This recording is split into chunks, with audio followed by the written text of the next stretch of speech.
Bonjour à toutes et à tous. Nous avons le plaisir avec l'IGS de vous accueillir pour ce webinaire concernant le CRM, le social CRM, en tant qu'arme pour les nouveaux commerciaux Figito, qui évoluent dans un monde physique et digital. J'ai le plaisir d'accueillir deux brillants intervenants, à savoir par ordre d'Enes, Tim Wirth, qui est patron des alliances et du business développement chez Trosper, ainsi que Vincent Allard, qui est à la fois directeur général France de Dometic et vice-président des ventes Europe-Moyen-Orient, et moi-même, Pierre Morgat, professeur à l'IGS, spécialisé dans la transformation digitale et la relation client. Alors, si vous le permettez, on va commencer par un tour de table avant d'aborder le vif du sujet. Et je vais laisser la parole à notre ami Tim dans un premier temps pour qu'il se présente. Bonjour à tous, je suis toujours heureux de répondre présent aux invitations du monde académique de l'IGS. Donc mon nom est Timothée Wirth, je suis en charge des partenaires et de l'écosystème partenaire chez Trosper. Trosper est un éditeur de logiciels qui fournit une plateforme pour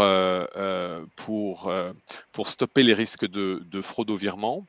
Et l'écosystème partenaire d'un tel éditeur de logiciels sont les banques, les éditeurs de logiciels, gestion des achats, ERP et TMS ou Treasury Management System, ainsi que toutes les sociétés de conseil ou intégrateurs qui déploient ce type de solution.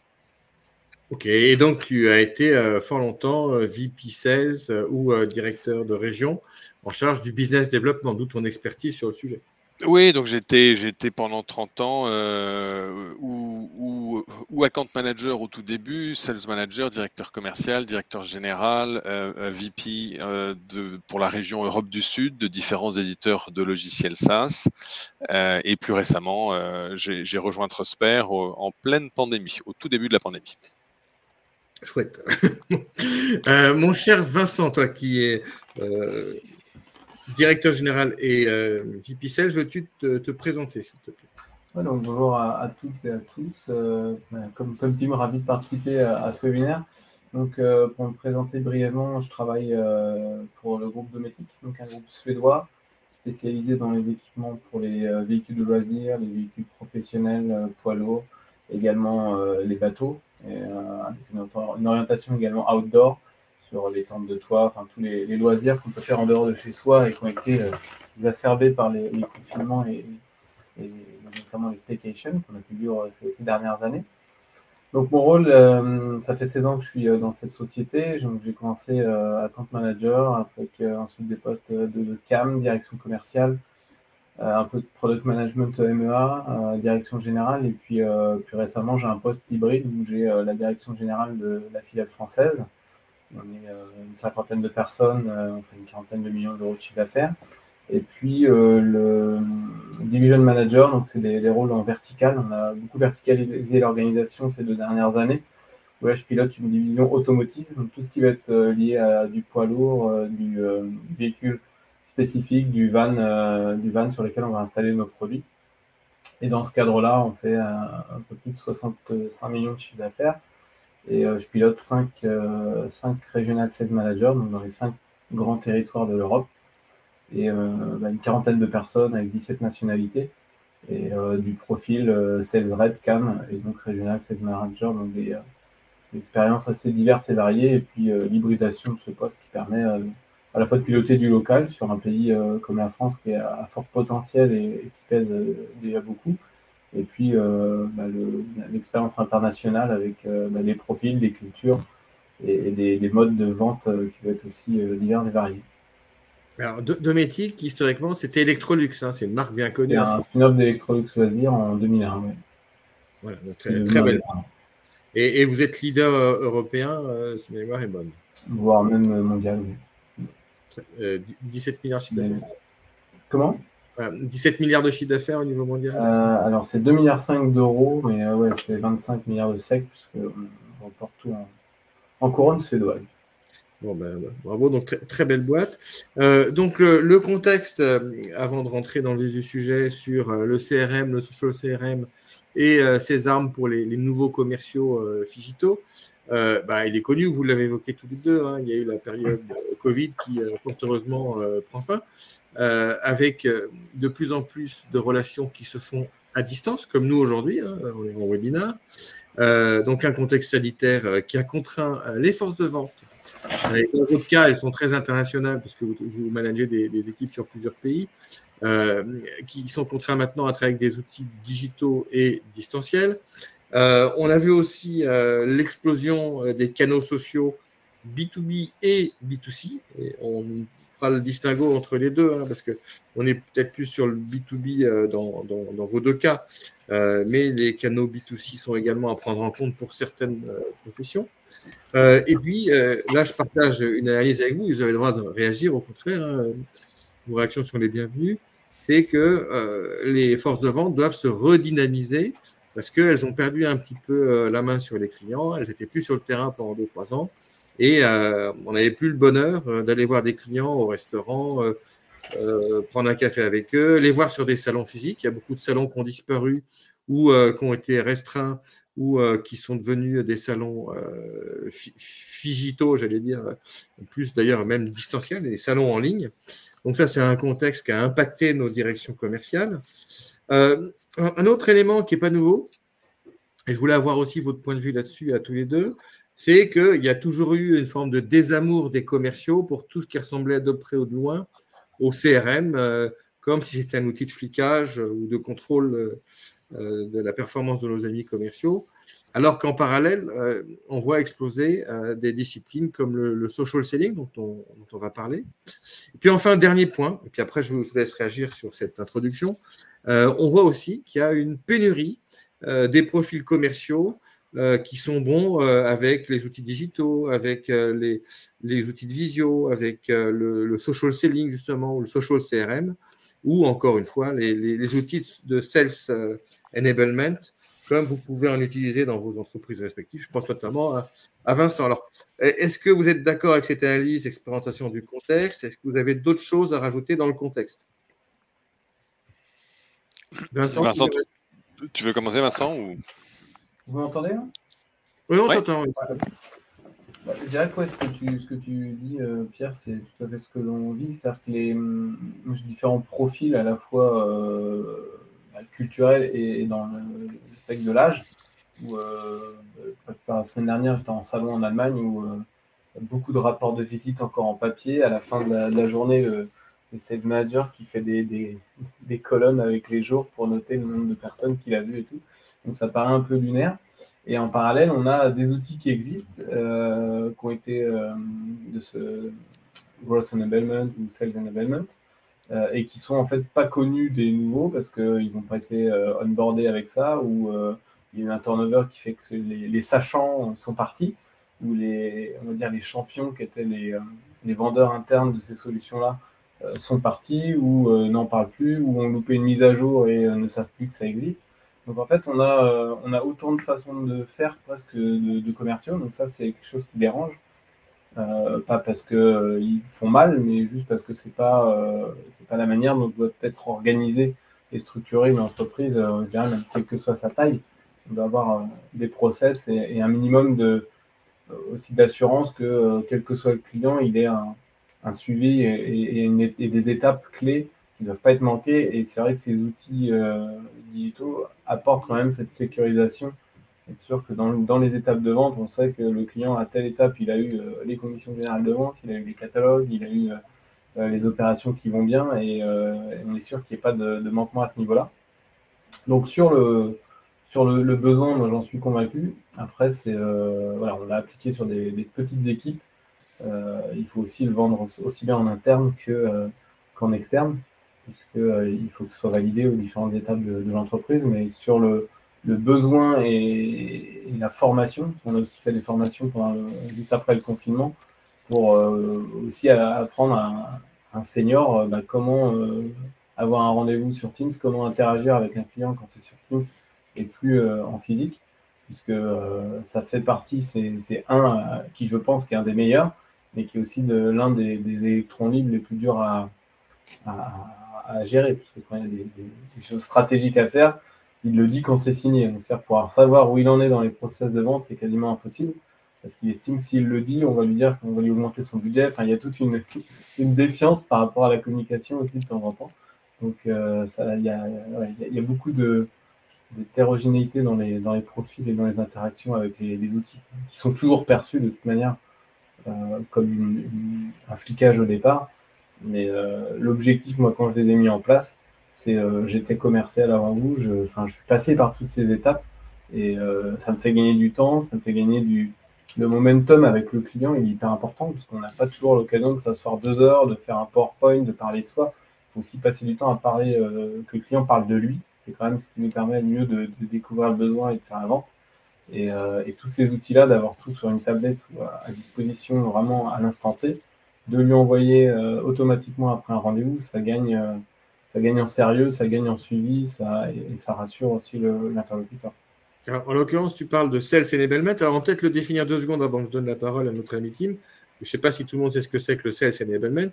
Je parle sous ton contrôle, hein, Vincent. Hein. C'est des outils mobiles digitaux connectés qui sont embarqués dans des tablettes ou des smartphones, parce que dedans, c'est un logiciel, un progiciel, qui permettent de revisiter la présentation avec le client, que ce soit dans le monde physique ou à distance. Et on peut notamment donner la main au client qui va faire une simulation dans le cadre d'un projet ou d'un financement, etc.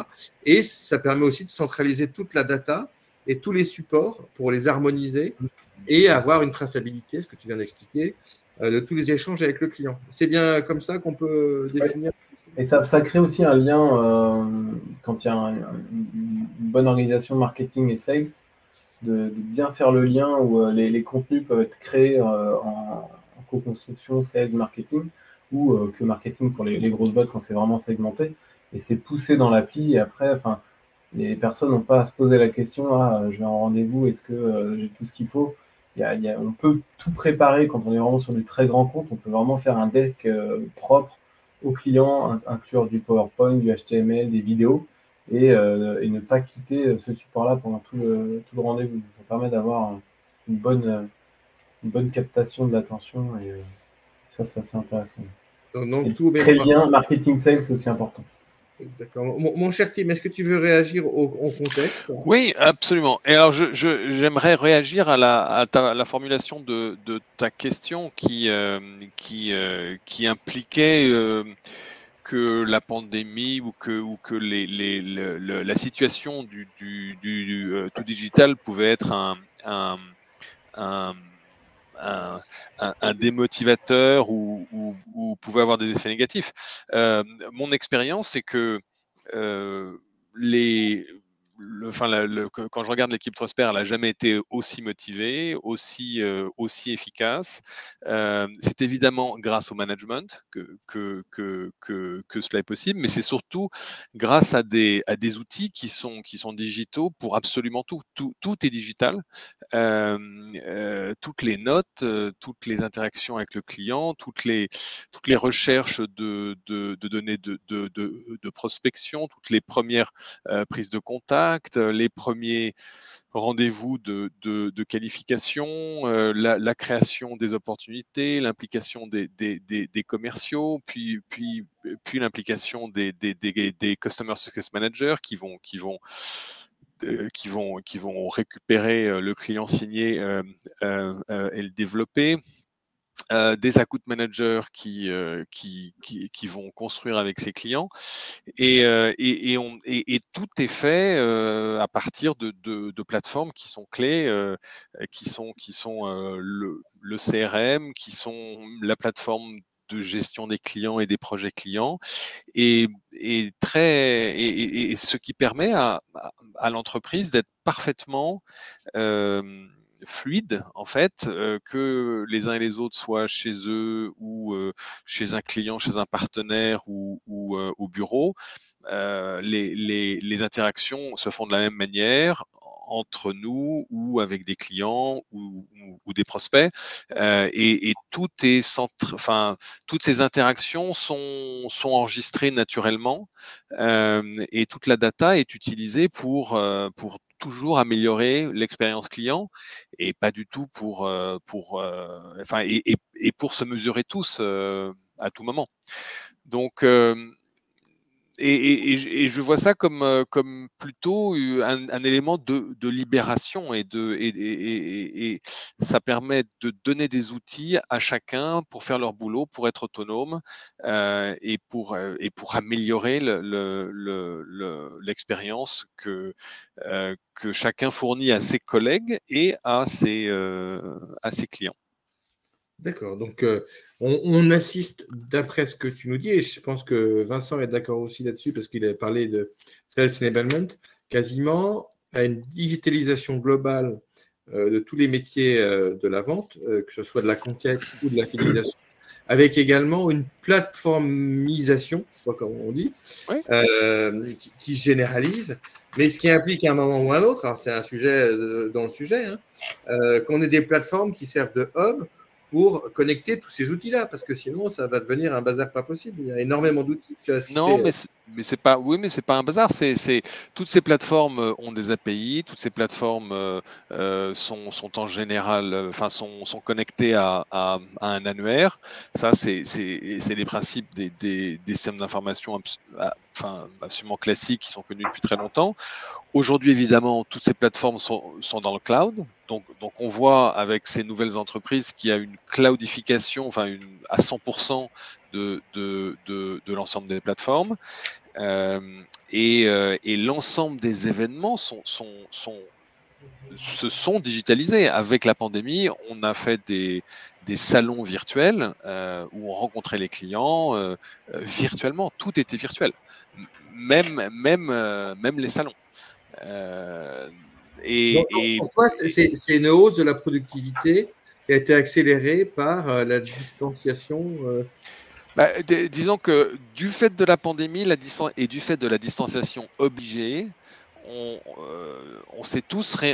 a tous inventé des expériences alternatives, des expériences digitales qu'on a rendues le plus efficace et agréable possible. Donc le café du matin entre collègues ou avec ses clients et ses prospects, la réunion d'équipe en début de semaine et en fin de semaine, tous ces événements qu'on a tous recréés sont aujourd'hui, même sans pandémie, continuent à fonctionner parce on se rend compte qu'ils sont plus efficaces et qui permet à des équipes distribuées de fonctionner, où qu'ils soient.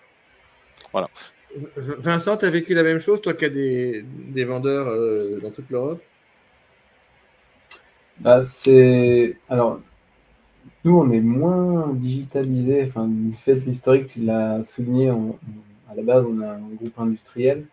Donc, moi, je vois vraiment la différence entre les sociétés, on va dire, digitales natives, qui sont créées depuis quelques années ou qui sont déjà un peu comme ce que fait Tim, où tu vends des solutions qui sont déjà digitales, donc c'est vrai que tu es dedans. Quoi. Ouais, complètement. Nous, c'est vrai que les acquisitions qui ont été faites étaient vraiment successives et nombreuses, et il n'y a jamais eu d'alignement IT fait, ne serait-ce que sur les ERP. Donc on part de très très très loin. Donc le CRM a été tenté, il n'est pas encore appliqué comme ce qu'il devrait être dans une boîte de notre taille. Donc on ne crie pas haut et fort. Non, mais c'est intéressant ton expérience et je me permets de rebondir, mais je parlais avec un directeur industriel récemment de son environnement et lui me disait, mais moi, mes collaborateurs, donc il avait 250 collaborateurs, il en avait que 20 sur LinkedIn. Alors que nous, qui vendons aux ETI et aux grands groupes des directions financières, des directions de la trésorerie et des directions de l'informatique et des directions du risque, tous nos interlocuteurs sont sur LinkedIn. et donc sont identifiables. On peut engager avec eux. Ils ont l'habitude de répondre à nos messages sur LinkedIn, par email, par SMS, et, et tout ça rend notre métier potentiellement fluide et est un enabler. Et c'est vrai que dans le monde industriel, la réalité est un peu différente aujourd'hui, bien que je suis certain qu'elle soit, certains groupes industriels se digitalisent complètement. Je connais certains groupes, après des rachats, la première chose que ce groupe fait, c'est qu'ils mettent des bornes Wi-Fi et une infrastructure réseau partout pour commencer avec la base, en fait. Alors, on voit bien qu'il y a une différence sur le monde industriel. C'est marrant parce que Vincent est très jeune par rapport à Tim et moi. Et nous, on est tombé dans le digital quand on était petit, et ce n'est pas le cas de tous les industriels. Donc, ça, il y a un bémol important, parce que les degrés d'avancement et de digitalisation ne sont pas les mêmes, parce qu'il y a aussi la multiplication des systèmes d'information, des plateformes et des outils, qui peut freiner dans le cadre d'un environnement industriel où ils n'ont pas été baignés là-dedans depuis le début. Donc, justement, on va en arriver à un point important dans notre tour de table, puisqu'on est sur le CRM et social CRM, donc ces armes pour les nouveaux commerciaux performants. Quels sont, d'après vous, même si vous en avez évoqué un certain nombre, les nouveaux outils de business développement pour les commerciaux modernes? Est-ce qui veut commencer? Vincent, qu'est-ce qui est le plus utile dans les outils digitalisés, informatisés? Moi, je vois que sur l'approche, c'est aussi des formations qu'on a pu faire, c'est l'approche, ce que tu disais, Tim, sur LinkedIn. C'est-à-dire qu'aujourd'hui, tu tapes le nom d'une boîte sur LinkedIn et tu as facilement accès à tous les employés et tu peux directement savoir qui est le DSI ou le responsable des achats. Alors, dans l'industrie, moins, parce qu'effectivement, ce que tu soulignais, je le vois aussi, des fois, il y a très très peu de présence malgré la taille de l'entreprise. Donc ça, c'est un fait. Et les autres travaux qu'on a pu faire, notamment avec toi, Pierre, à une époque, c'est on a énormément d'interactions, énormément de comptes clients ouverts qui travaillent plus, qu'on travaillait, et il y a un puits de potentiel qui est déjà à l'intérieur de la société, ou dans les réseaux, ou dans nos industries, mais que l'on n'a pas matérialisé ou digitalisé pour pouvoir les exploiter. Donc ça, c'est un grand pas qui reste à faire. Et il y a aussi des outils là, que je suis en train de tester sur des récupérations de toutes les historiques d'emails, d'échanges sur Outlook. Si tu fais ça sur 10-15 collaborateurs par filiale, ça te fait une base de données qui est déjà plutôt correcte. C'est natif sur HubSpot Freemium CRM gratuit. Ouais. Anaba qui fait ça, qui fait ça aussi. Mais ouais, il y a plein de solutions. Je ne vais pas les citer, on n'est pas là pour pouvoir faire de la pub, mais ouais, il y a encore de grands changements. Après, moi, il y a plein de choses que j'ai dans la tête et que j'aimerais mettre en place et qui sont compliquées à vendre en interne pour des raisons de coordination. C'est-à-dire qu'on a des DSI qui sont en Suède, il y a 9000 personnes dans le groupe. Donc effectivement, ils ne peuvent pas dire oui à tous les tests que veulent faire chacun dans chaque coin des filiales. Mais c'est de là que sont venues la plupart des évolutions.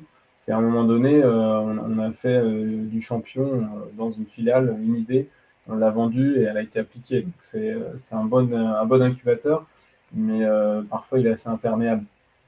Donc c'est plus top-down que down-top. Toi, tu dis LinkedIn, je suppose, avec Sales Navigator pour les commerciaux, le CRM qui va avec, sinon ça ne marche pas. Est-ce que vous êtes, LinkedIn c'est un réseau social, hein, évidemment, est-ce que vous êtes passé du CRM au social CRM, qui est notre sujet?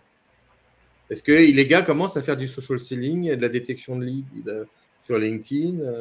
Mais bien sûr, mais ça c'est le marketing. C'est-à-dire que le marketing aujourd'hui n'est plus un marketing de push, c'est un marketing de pull. C'est-à-dire que c'est un marketing qui s'oriente autour du contenu, autour de la valeur ajoutée, et qui permet.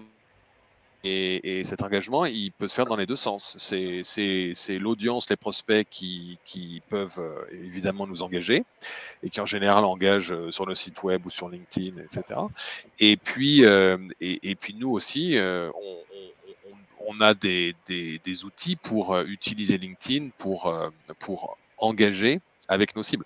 Et avant de passer à ces outils, enfin disons à ces méthodes assez bas niveau, la clé c'est quand même de réfléchir à ce qu'on fait avant, de bien définir les personas, de bien définir la valeur ajoutée de ce que l'on vend et de définir le processus de vente pour pouvoir mesurer chaque étape de l'awareness, de l'acquisition, de transformation et de rétention. Alors, on voit bien que tous deux, vous avez été VP Sales et DG, donc vous passez de la stratégie, donc la vision du ciel, hein, jusqu'à la vision du sol, c'est-à-dire la mise en œuvre, le terrain, et c'est tant mieux d'ailleurs. Donc, effectivement, oui, il faut réfléchir à la stratégie, avoir un plan d'action, connaître les sources de création de valeur dans une offre, avant de mettre en place des processus de vente. Et puis, tu l'as dit, Tim, mais j'aimerais bien qu'on se pose 2 secondes sur ce terme, d'engager avec les prospects et les clients. Alors, qu'est-ce que tu entends par engager? Okay. Est-ce que c'est en fait la recherche d'une conversation? Alors, oui, c'est la recherche d'une conversation, mais c'est la recherche d'une conversation régulière et qui mélange aussi bien des données ou des sujets business et la création d'une intimité et d'une relation interpersonnelle équilibrée. Donc, il ne faut pas, avant de demander, il faut évidemment donner. Donc, pour moi, c'est la base de toute relation. Et ça se place dans un cycle de vie du client qui est lié à ses projets, qui est lié au cycle de vie de nos services et qui est lié au feedback de nos clients, aux besoins, aux remontées de nos clients qui alimentent notre roadmap et nos stratégies, l'évolution de nos stratégies. Alors, cette notion de cycle de vie, je te vois venir là, on la retrouve dans les CRM qui sont bien pensés, notamment Salesforce qui est un des plus connus. Vincent, est-ce que vous en êtes là avec vos commerciaux dans le CRM sur la notion de cycle de vie? Pas encore. Est-ce que vous êtes passé du CRM traditionnel au social CRM, c'est-à-dire à commencer à renseigner les présences sociales de vos prospects ou de vos clients, notamment le lien avec la fiche LinkedIn, etc. C'est en cours, mais c'est pas organisé. En fait, ça, c'est fait localement quand il y a une initiative d'un manager local ou quelqu'un qui pousse un peu, mais c'est pas organisé, en fait. C'est ce qui manque aujourd'hui. Tu as combien de commerciaux sur toute l'Europe, toi? Tu nous as dit tout à l'heure. On doit être 190 au sales. 190. Et sur les 190, d'après toi, à peu près, vu de nez, il y en a combien qui sont à l'ancienne mode, c'est-à-dire qui utilisent le CRM, mais pas les réseaux sociaux pour se renseigner sur les clients ou interagir avec les clients ou engager la conversation, comme nous l'a dit Tim, parce que faut oublier que le commerce, c'est avoir le don de la conversation quelque part. Être d'un commerce agréable, c'est ça. Donc, commercer, c'est ça. Est-ce que sur tes 190, on voit combien qui sont plutôt à l'ancienne et combien qui sont plutôt modernes? Tu en as 2 tiers à l'ancienne et un tiers un peu moderne. Et dans les modernes, ils ne sont pas tous aussi modernes que toi. Est-ce que c'est une question de génération ou d'âge? Pas spécialement, non. Les meilleurs utilisateurs qu'on a de la CRM, parce que nous, en fait, on avait mis en place un CRM Dynamics en 2013. Donc, ça commence à dater. On était le pays pilote en France. J'avais participé au déploiement. Et en fait, quand c'est devenu dans le giron du groupe, ils ont passé des versions parce qu'il devait y avoir Salesforce, parce qu'il devait y avoir une nouvelle version. Et puis, en fait, ça ne vient pas. Ce qui fait qu'on a loupé quand même pas mal de mises à jour. Et le renouvellement des générations aussi intervenant en 10 ans, il y a un peu de turnover, même s'il y en a très peu chez nous. On a 3, si je prends l'exemple de la France, sur 25 personnes population commerciale, il y en a 3 qui utilisent très très bien le CRM et qui savent s'en servir. Et le reste, ils savent qu'ils ont entendu parler d'un CRM à un moment donné, mais c'est Excel et c'est chacun ses fichiers. Et c'est un peu honte de dire ça, mais c'est comme ça que ça marche. C'est plus une question, c'est ce qu'on voit avec Tim, parce que Tim et moi, on est de la même génération à quelque chose près. c'est plus une question de culture que d'âge, hein, les outils digitaux et le CRM. Donc justement, là, on va peut-être parler maintenant des enjeux autour du social CRM et du social selling, c'est-à-dire comment prospecter avec les réseaux sociaux et un social CRM, parce qu'il faut un outil. Donc, en termes d'enjeux, est-ce que vous êtes d'accord sur le fait que ça peut permettre aussi aux forces de vente de se renouveler, notamment dans le cadre d'univers industriel comme celui de Vincent, pour passer la crise et se relancer avec enfin de nouveaux outils de prospection qui sont quand même infiniment moins coûteux que de la communication corporate, que de l'organisation de salons, de la pub, etc. Le social selling, ça peut se faire avec un abonnement LinkedIn et un CRM. Tim, tu veux réagir là-dessus? Oui, juste dans la continuité de ce que disait Vincent, nous on a sans doute eu la chance de commencer avec une page blanche. Donc les startups qui ont en plus des solutions SaaS ont la chance de démarrer avec une page blanche et donc peuvent imaginer des processus complètement digitaux. Et aujourd'hui, 100% de nos collaborateurs, enfin de tous nos employés sont parfaitement fluides digitalement et engagent avec toutes les parties prenantes avec qui nous engageons via tous les canaux possibles, que ça soit LinkedIn, email, le téléphone. Et pour faire ça, d'ailleurs, le CRM qui avait été choisi n'avait pas été Salesforce, c'était plutôt HubSpot, qui est un CRM cloud et qui est extrêmement multi-canaux et qui identifie tout le monde par email, par les URL sociales et par les nouvelles plateformes de communication. Donc, ce qui permet ensuite un engagement extrêmement fluide, une prospection fluide sur toutes les différentes plateformes où ces prospects seraient. Voilà. Alors, moi, je retiens tes termes à propos de vos équipes, hein, fluide digitalement. Alors, moi, ça me fait un petit peu sourire parce que je comprends bien ce que tu veux dire. Vincent nous a dit qu'en gros, ces équipes, elles n'étaient pas fluides digitalement, si je reprends tes termes, mais c'est presque comme si on parlait d'une langue étrangère. Hein. On parlait de manière fluide d'une langue étrangère, voilà. Donc, fluide digitalement, tout le monde n'a pas forcément cette prédisposition où ça se travaille, et donc je suppose que vous formez vos équipes. Et comme tu l'as dit, votre avantage en tant que startup, c'est de partir d'une page blanche. Donc finalement, vous faites ce que vous voulez au départ. C'est du change management, hein, tout ce qu'on dit. C'est de base, ils disent non, j'en veux pas. Et puis après, on leur montre matérialiser les bénéfices, ce que ça peut te faire gagner. Il faut toujours se mettre à la place de l'utilisateur. Et quand on part vraiment des mots des utilisateurs, dire voilà, qu'est-ce qui t'embête le plus dans ta journée, quel est vraiment le pain point quand tu travailles dans ton quotidien pour mener à bien ta mission.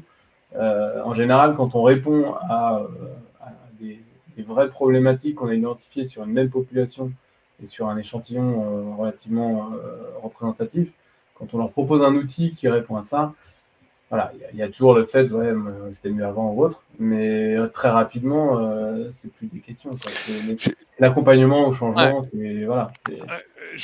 Quand on ne sait pas marcher, hein, donc ça on l'apprend, c'est comme beaucoup de choses. Donc tout est pareil. Hein. Alors, c'est carrément de la transformation digitale, là, vous êtes d'accord tous les deux là-dessus? Oui, c'est de la clarification. En plus, c'est vraiment le cloud qui permet cette collaboration. Aujourd'hui, si je peux permettre un commentaire très personnel, j'aimerais comparer ma fonction de account manager que j'avais il y a 30 ans, 25 ans, et celle que je vois aujourd'hui. Ceux que je vois aujourd'hui dans des rôles d'account exécutif et d'account manager, pour moi, c'est que du bonheur. C'est que du bonheur dans le sens où ils n'ont que leur stratégie sur laquelle se concentrer, leurs clients, leurs actions, tout toutes leurs actions, tous leurs travaux sont faits avec des outils digitaux, qui sont tous connectés au CRM. Il n'y a plus de reporting à faire. Tout est naturellement visible de tout le monde dans le CRM. Donc, il y a vraiment que les actions à valeur ajoutée sur lesquelles ils ou elles peuvent se concentrer. Et tout le temps que je perdais il y a 25 ans à expliquer ce que je faisais et reporter n'est plus nécessaire. Puisque c'est parfaitement lisible par tous, visible par tous. Il y a des dashboards qui sont disponibles à tout moment. Et je trouve que c'est une libération et une libération de tâches qui sont qui n'étaient pas productives, qui n'apportaient pas beaucoup de valeur ajoutée, qui étaient d'ailleurs un peu compliqué parce que pouvaient se mélanger de bonnes et de mauvaises relations interpersonnelles, de la rétention d'informations, etc. Bref, c'était pas très constructif et c'était un peu piégeux. Alors que maintenant, tout est transparent, tout le monde est digital. Enfin, en tout cas, dans l'environnement que je connais. Et on est là que pour l'évolution de chacun, que ce soit nos prospects en clients, nos collaborateurs dans des nouveaux postes plus importants. Et donc, tout le monde grandit. Et c'est peut-être une vision un peu idyllique, mais c'est la réalité que je vois. J'allais te le dire. Donc, vous êtes... vous nagez dans le bonheur, si je puis dire, autour de la transformation digitale. Est-ce que, Vincent, toi qui as des gens, deux tiers qui sont plutôt à l'ancienne, hein, comment tu fais pour les fédérer autour de bonnes pratiques sur le social marketing, le social CRM et le social selling? Est-ce que tu vas isoler des best practices en leur disant, attendez les gars, là, vous voyez, ça marche là, chez nos petits camarades de tel pays? Comment tu fais? Alors ça, c'est vrai que c'est la preuve par l'exemple, c'est ce qui marche toujours le mieux quand même, notamment sur un salon la semaine dernière où je leur ai expliqué comment avoir accès à l'application, qu'ils avaient une licence, qu'il fallait juste trouver les méandres, de faire un ticket à l'IT, leur montrer ce que ça faisait. Et là, directement, le gars m'a dit, mais moi, tu sais que tous les rapports, il faut que je les retape chez moi, ça me prend 2 heures et autres. Et j'ai l'impression de revivre quand on a implanté le CRM il y a presque 10 ans maintenant, où c'était pas ça. C'était pas ça, c'était très lourd parce qu'on avait 7 divisions et tout était customisé pour que ça plaise à tout le monde. Donc du coup, c'était lourd pour tout le monde, mais efficace pour peu de monde. Donc c'était un peu le piège dans lequel on était tombé. Et c'était pas disponible online. C'est-à-dire que le commercial qui va taper aux portes, qui faisait 8-10 rendez-vous dans la journée et qui aimait ça, s'il fallait qu'il passe 1 heure le soir à remplir des cases dans un truc pour lequel il fallait qu'il se connecte à Internet, il fallait qu'il monte son VPN. Enfin, le pain point, il était, l'avantage, inconvénient, il était complètement perdu dès le départ. Et c'est là où l'onboarding des personnes clés, des champions, dans chaque boîte, il y a forcément des gens qui vont vouloir poker avec les équipes. Et c'est ce qui avait manqué chez nous. Et si aujourd'hui, ça devait être fait, il faut construire les solutions avec eux. Et moi, je le fais avec l'outil de Sales Enablement parce que je sais que ça ne coûte rien parce qu'on a déjà tout de prêt. C'est juste un problème d'utilisation et de qui gère le back-office. Et c'est lié à des changements d'organisation, des changements de stratégie et une perte un peu de focus sur cet outil-là parce que il y a toujours plus important à faire finalement. Donc moi, mon rôle en interne, c'est plutôt justement de pousser, de dire on a l'outil, ça fait gagner quand même du temps et puis par rapport aux clients, ça donne aussi un certain sérieux quand on voit les outils que l'on présente et la qualité des contenus. Et comme disait Tim, c'est le rêve absolu, c'est tu visites tel client, tu as tous les decks, tu as ta press list, tu as tout prêt, tu as juste à aller voir le client, discuter avec lui et essayer de comprendre ses besoins. Et pas dire que c'est une simplification du travail, mais quand même, par rapport à... ça fait pas bientôt 20 ans, non, parce que je vieillis aussi les premiers rendez-vous commerciaux.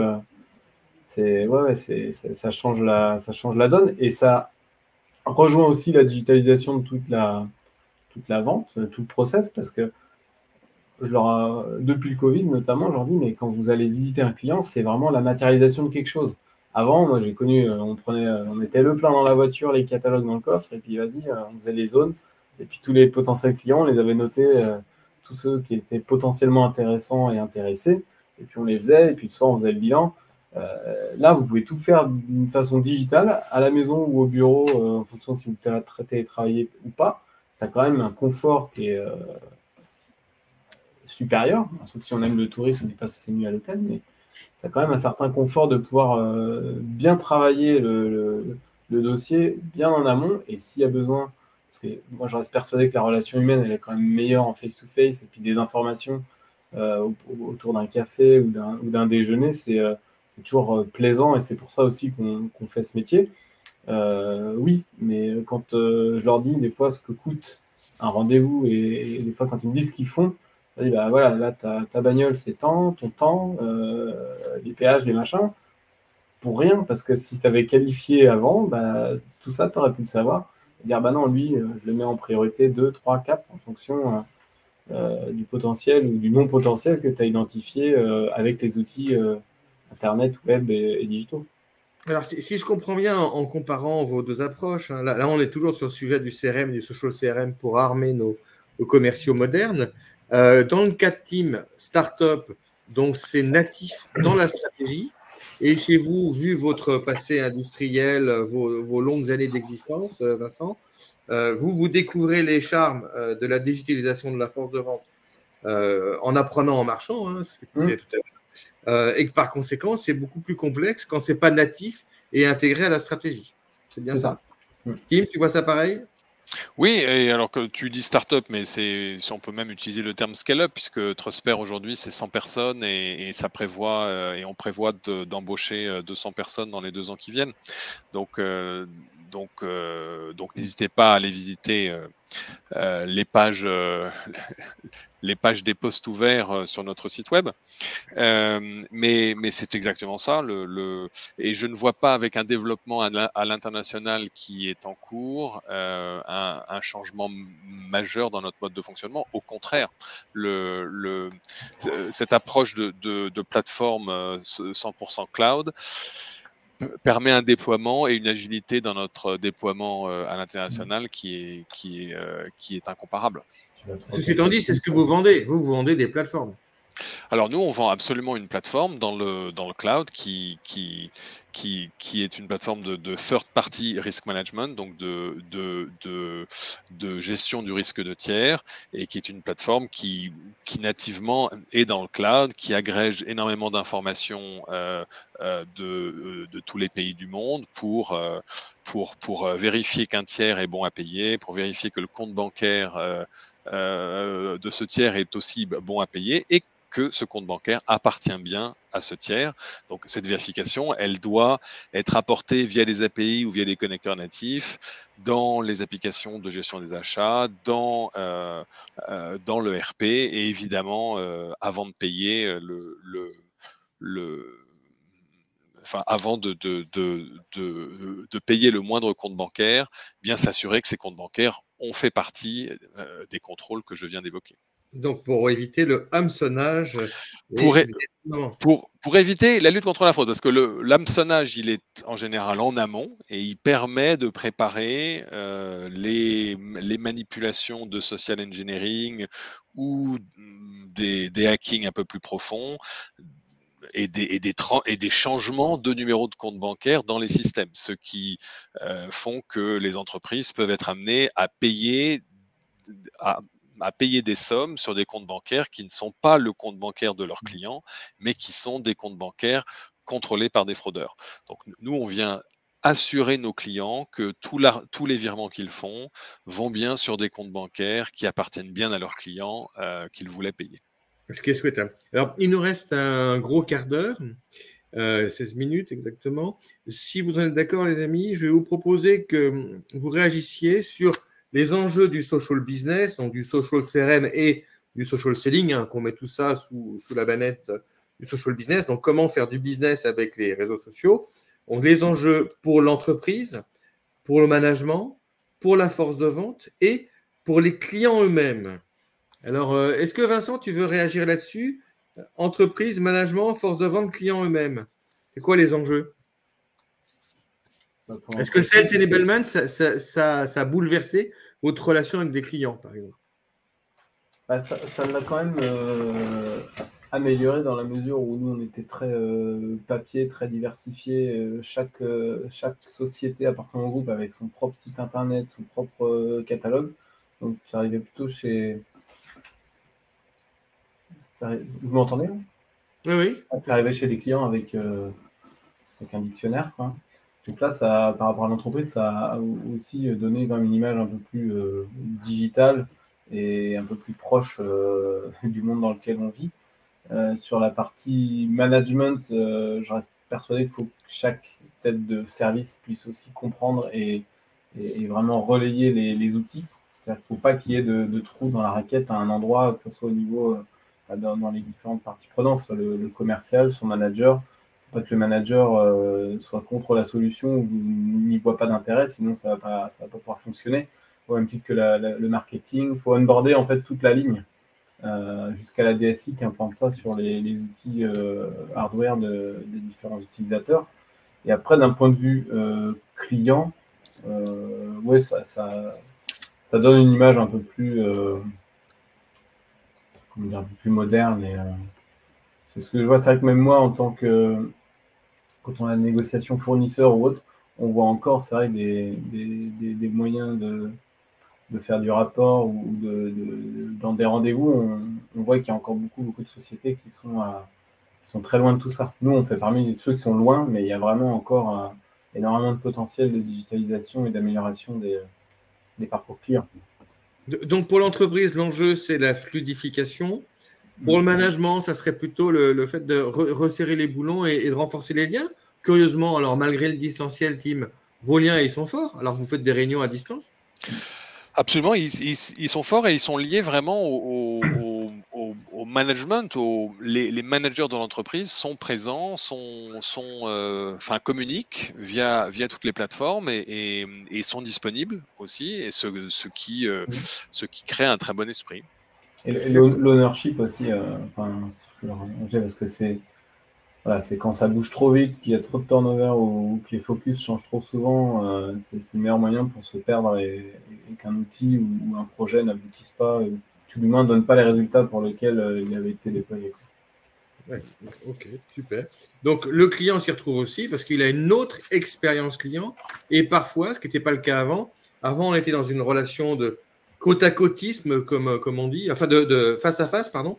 C'est-à-dire quand vous allez dans votre banque, vous avez un conseiller bancaire qui est en face de vous et il est derrière son écran d'ordinateur, tandis qu'avec les outils de Sales Enablement, en présentiel, hein, Vincent, tu me confirmes, on est côte à côte avec le client et il peut prendre la main sur un outil de démonstration, une simulation, et, entre guillemets, jouer avec le programme de Sales Enablement. On est d'accord? C'est exactement ça. Bon, ça modifie franchement la relation.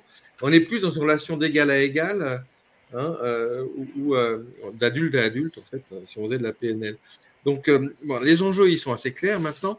Donc, il nous reste 12 minutes. D'après vous, quels sont les acteurs impliqués dans la réussite du social CRM et du social business pour que tout ça fonctionne? Est-ce que tu veux commencer, Tim? Les acteurs, donc on a fait une liste, il y en a 18 là. J'aimerais savoir qu'est-ce qui agit le plus autour de cette culture du social CRM et de la conquête et de la fidélisation avec ces outils de social CRM. Écoute, je vois personne dans l'organisation qui soit pas impliqué, mais c'est surtout la direction générale, la direction du marketing, toute la direction du revenu, c'est-à-dire tout le revenu, mais aussi les CSM et le support. Enfin, c'est-à-dire que à partir du moment où on parle de social selling, on parle d'engager digitalement avec les clients. Et les clients, ils sont au début, ils sont prospects. Ensuite, ils deviennent clients. Mais ensuite, ils restent clients et on peut upseller. Enfin, ils vont continuer à faire des transactions et à augmenter leur projet. Et donc, ça n'arrête pas. Donc, c'est ce qui commencerait au marketing, en fait, n'a pas de fin et continue dans tout le cycle de vie du client et donc touche absolument toutes les équipes, toutes les organisations d'une société comme la nôtre. Donc, c'est transverse. Alors, tu as dit un mot qui peut paraître abscon pour certains, hein, direction du revenu. Donc, ça, c'est traduction littérale de anglo-saxon. On a des CRO, des Chief Revenue Officers, donc, qui sont en charge de tout l'argent que l'entreprise peut gagner, enfin le chiffre d'affaires. Tu as ça aussi, Vincent, des CRO?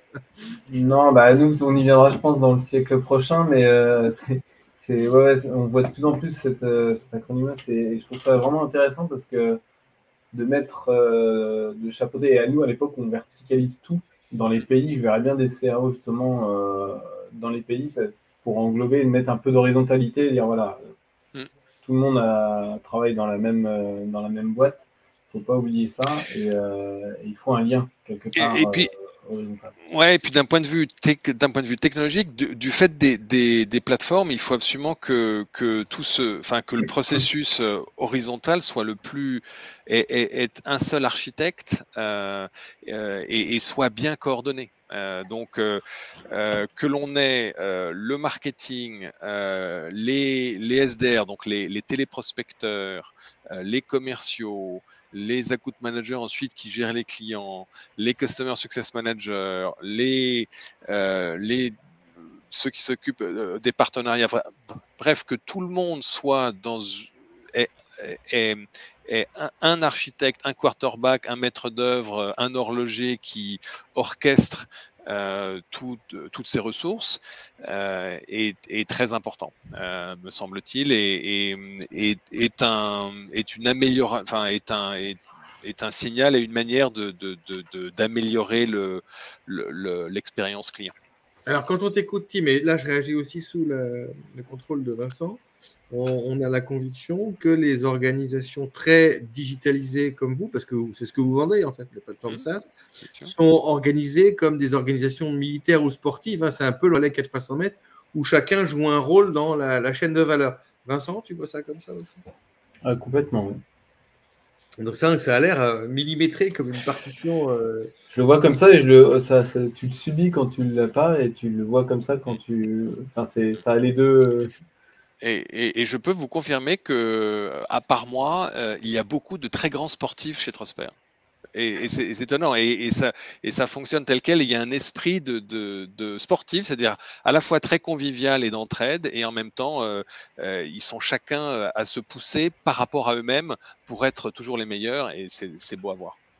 Alors, on en arrive pratiquement à la conclusion, chers amis, parce qu'il reste 7 minutes. Quelles sont les compétences clés pour les commerciaux à l'ère du social selling? Qu'est-ce qui veut répondre? Très bonne question. Je peux te laisser, Vincent, si tu veux commencer. Mais sinon, moi je dirais que sur les recrutements, nous moi quand je recrute, je suis quand même plus axé sur les soft skills que sur les hard skills. L'attitude, la connaissance du marché, c'est important, mais l'attitude et l'humilité, parce que c'est pareil, on a tous des souvenirs de mecs qui arrivent et qui connaissent tout sur tout, mais à un moment donné, il faut aussi que ça soit en adéquation avec l'image que l'on veut donner d'entreprise. Et l'humilité, moi, je trouve que c'est la qualité qui est pas toujours évidente à trouver, mais qui est l'une des plus importantes, en tout cas chez nous.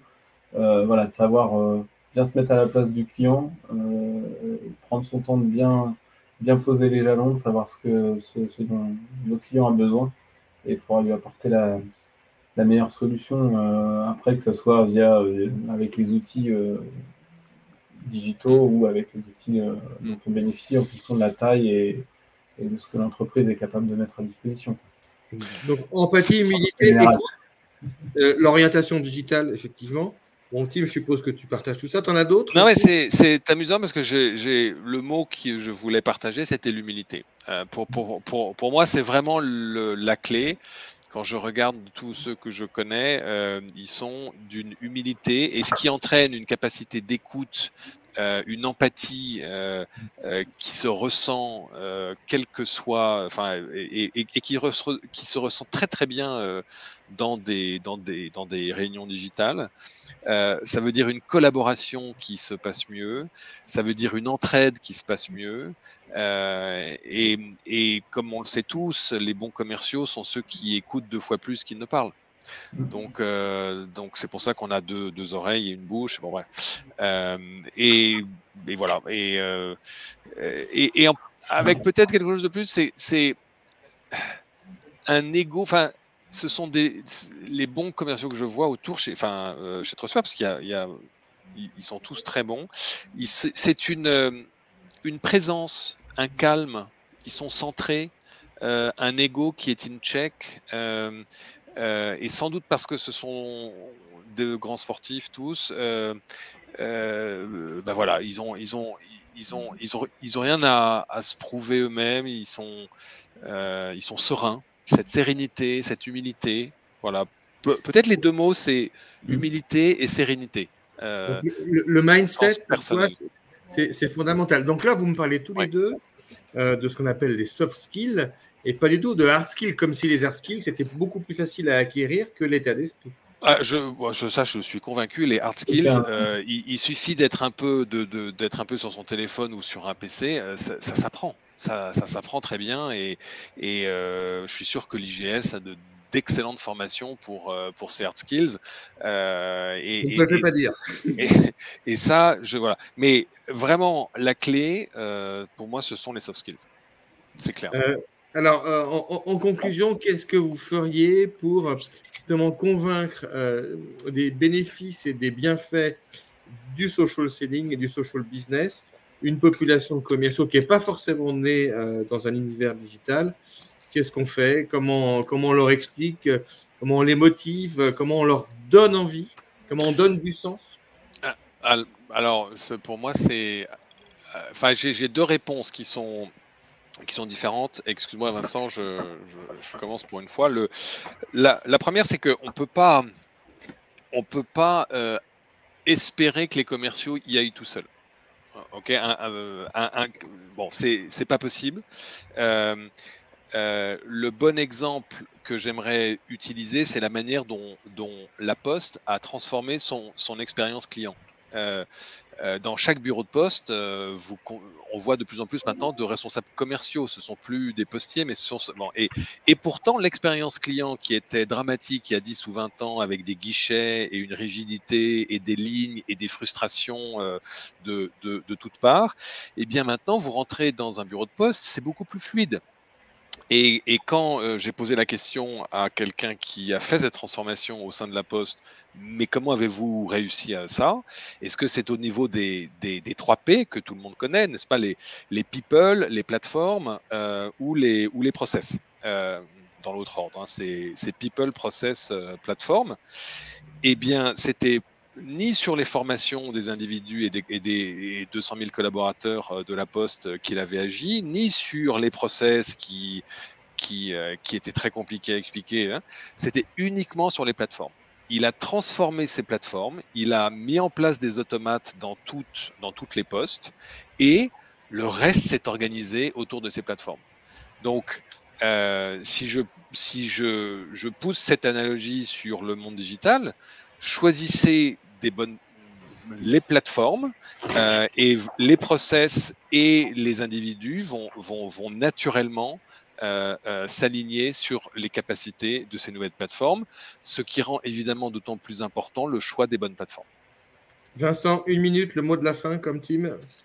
Je partage le commentaire de Tim et j'ajouterais juste le fait une méthode ne va pas à tout le monde, donc il faut aussi savoir, on va pas, nous quand on voit nos 2 exemples, on est presque quasiment aux opposés en termes de typologie de société par rapport au métier.